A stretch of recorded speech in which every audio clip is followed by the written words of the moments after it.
Marc Thiessen joins me now. Marc, in your opinion, can Harris win? I don't know. It's going to be. Despite the fact that Joe Biden is the most unpopular president in the history of presidential polling, the national polls were within the margin of error, even though he was losing in all of them. So it's going to be a close election, and it could be a close election with her. I don't think that she's going to get challenged because I don't think. Look, I don't think that there's a white male in the Democratic Party who hopes to be president one day who's going to knock the first black woman to ever be a major party nominee off the ticket and think that they're going to survive. They're not going to get crosswise of the Congressional Black Caucus and James Clyburn and all the rest of it, especially because if Trump wins, and I think a lot of them probably are hoping that Trump wins, then 2028, it's an open seat. He can only serve for 4 years. So I think they all think that most of the Democrats think they're probably going to lose this election. She's a perfect sacrificial lamb to go up and represent them in this. Then she's finished, and they can move on from this sorry spectacle and win the open seat 4 years from now. Have you ever seen a Democrat Party as split as this? Obama and Pelosi and Schumer on one side, Clinton's and the Biden folks on the other. You ever seen a split like this?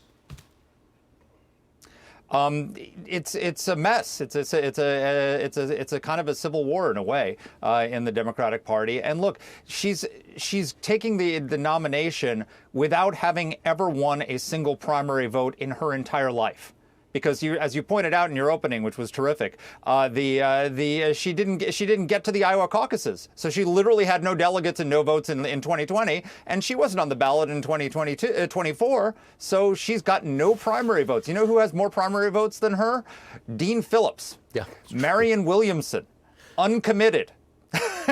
They all have more delegates and more primary votes than Kamala Harris, but she's going to be the nominee. With a track record like that, Mark, why do you think that a Trump-Kamala Harris matchup would in any way likely to go towards Kamala Harris?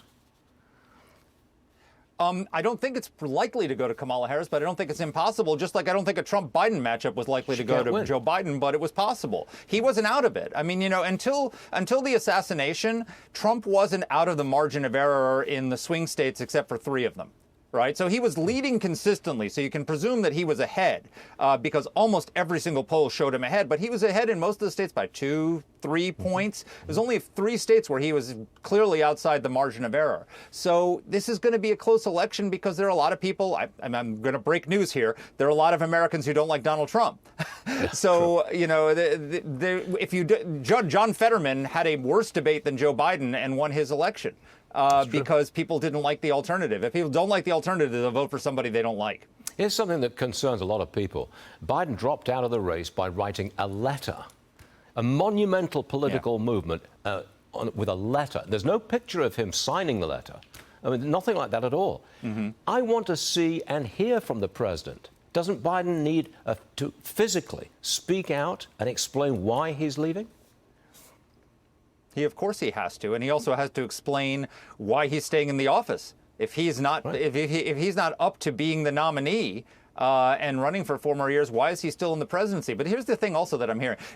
All these people are praising Joe Biden as some sort of modern-day George Washington who did the patriotic thing and stood aside for his country. Yeah, he's like George Washington if George Washington had hid his senility from the American people and then had been hounded out of office by the other founding fathers. Then he's like George Washington.